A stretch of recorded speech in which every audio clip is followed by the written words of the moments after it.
ahead and send us live.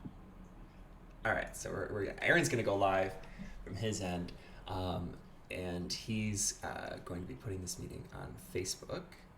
So we're live. All We are right, live. so we are Um, live. Hi, everybody viewing on Pittsburgh Presbyterian Church's Facebook page. I'm Pastor Aaron, and this is it's noon on Thursday, which means it's time for live at lunchtime with Pastor Aaron. And I'm here today with my friend Father Dan Serbicki, and I'm just going to let him right now introduce himself to you, and also welcome anyone from his side of things that may be watching. well, welcome everyone from St. Maximilian Colby, and good to see you, Aaron. And looking Likewise. forward to kind of a new format here. I'm pastor of St. Maximilian Colby here in Corfu, as I said. I had a chance to get to know Aaron while he was out here. Did a lot of fun stuff together, and kind of found this to be a good way to talk about readings as we get ready for preaching on the weekend and get into theology or whatever other issues may come up. So it helps us to be more prepared, but it also gave people a kind of a behind the scenes look. You know how the sausage is made, and kind of what goes through our own minds as we're looking at the readings and what we weigh and what stays in and what ultimately gets dropped. And so hopefully, yeah, you'll enjoy being at this early part of the process with us. Yeah, I've enjoyed our time together in the past doing this, and I'm glad to make this a part of what we're doing together still today. And so Mm-hmm. I think the plan for us is to look at the gospel text for this upcoming Sunday, which is from Matthew 20, Mm-hmm. and we'll read it together.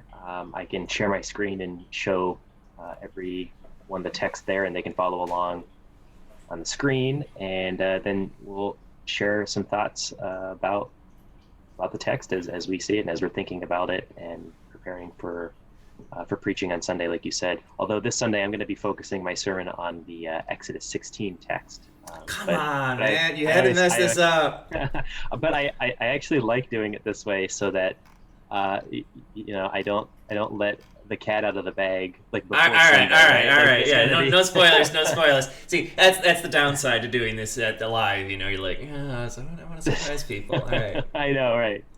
So let me pull the text up here. Dan, I think you should be able to see it as well. Okay. Can you see it? Started screen share. Well, hey, there we go. All right. Well, we'll just do this then. Um, how about I'll just go ahead and read it, and Dan, if you want to offer your thoughts first about what you see in this text, that'd be great. Okay.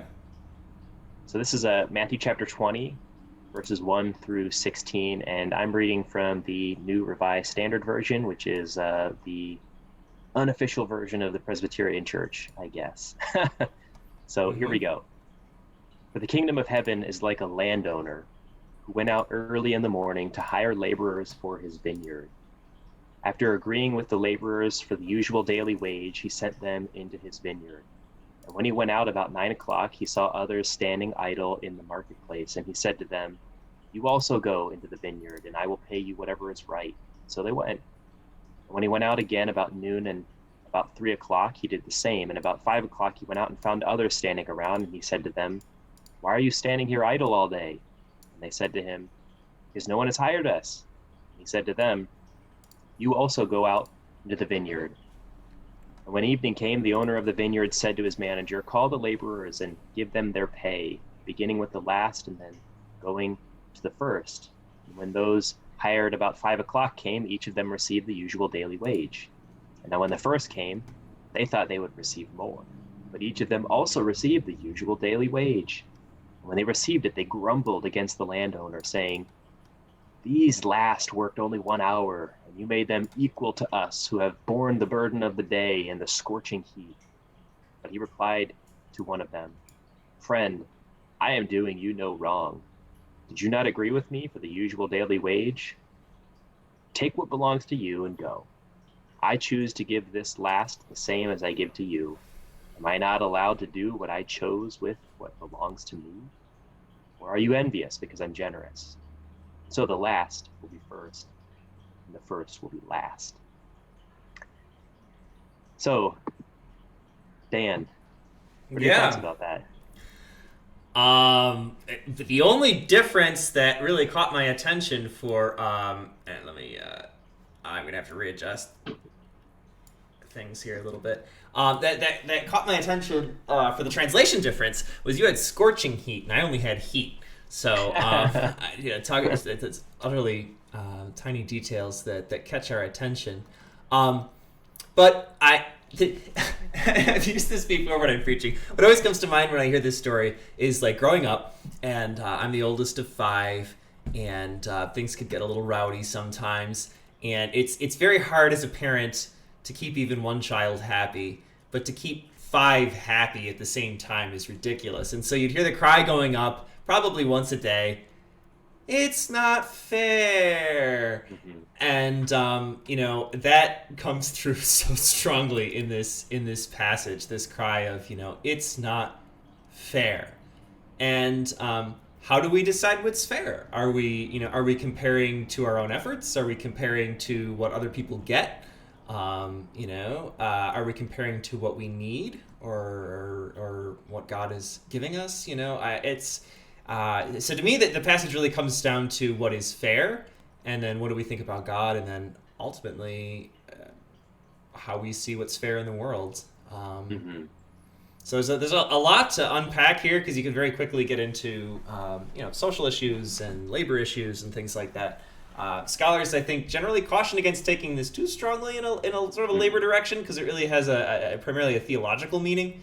But there's a lot going on here, and I guess the only other thing that really comes to mind off the top of my head is this is a parable in the format where Jesus repeats himself a lot. As you're reading it out loud, it's sort of you're tempted to hurry it along because how many different groups of people do we have to go through here?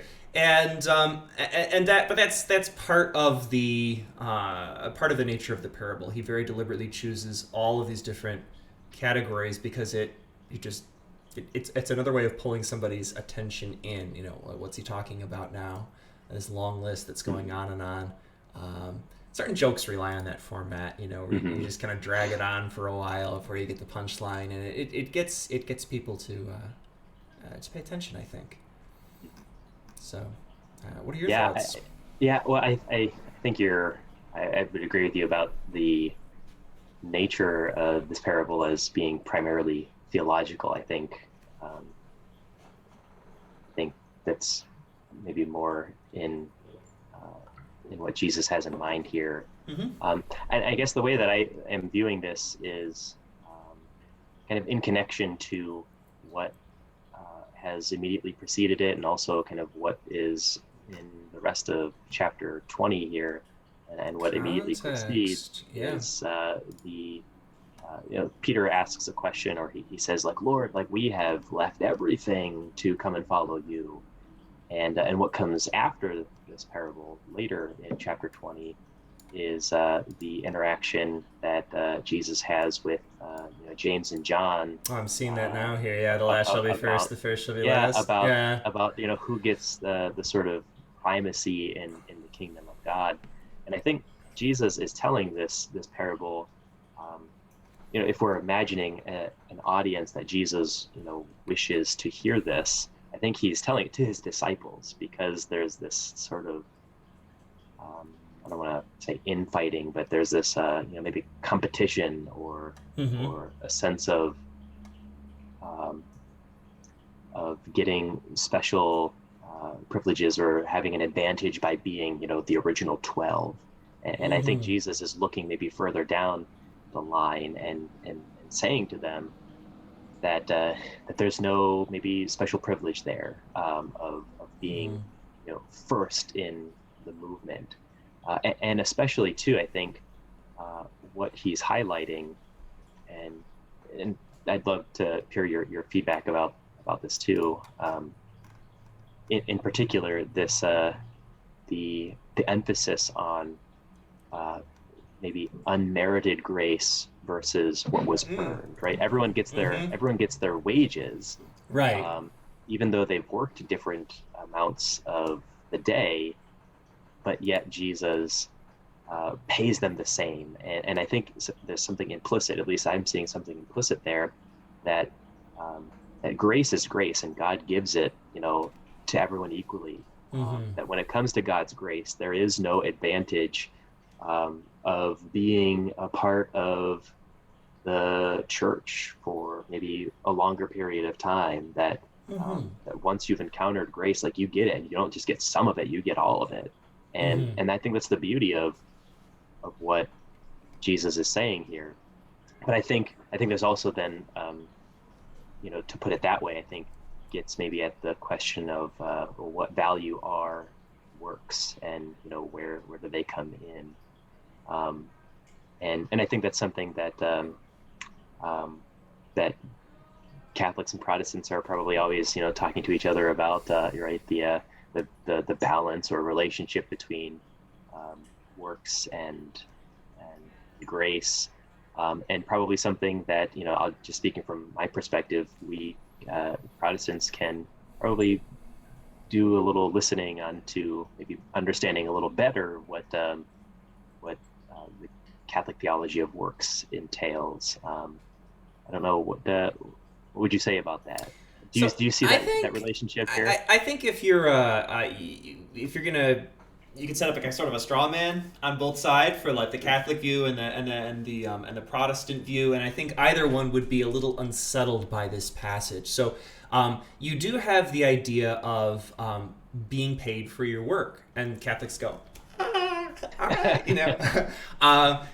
so there is this idea of labor here, and of an agreement that has been made. I'm going to do some work for you, and then you're going to pay me. But I think, to your point, the reward that we receive has nothing to do with how much benefit God gets from us. It's not about when we arrive at the table. He asks that we give everything. He asks that we put our whole heart into this effort whenever we get here. But as long as we do that, as long as we give everything to Him, then He's going to be beyond generous to us. And I think that's how I would see sort of grace and works unfolding in this passage. It doesn't get into some of the edge cases, I think, like some of the other passages do. What if somebody shows up and they're not wearing a wedding garment? Maybe this guy's over here. He's over by the coffee pot. He's not really working that hard. So we don't really get into that. We have an image of a bunch of people that want to work. They want to be here. They're looking for employment. They want to be paid, and we have to take it for granted that they gave it their all, and they earned what they got. The fact that some of them got more than they expected is just a really cool bonus. Yeah, that's I like that. Another question I had about this passage is that the last laborers to be hired, like, where were they?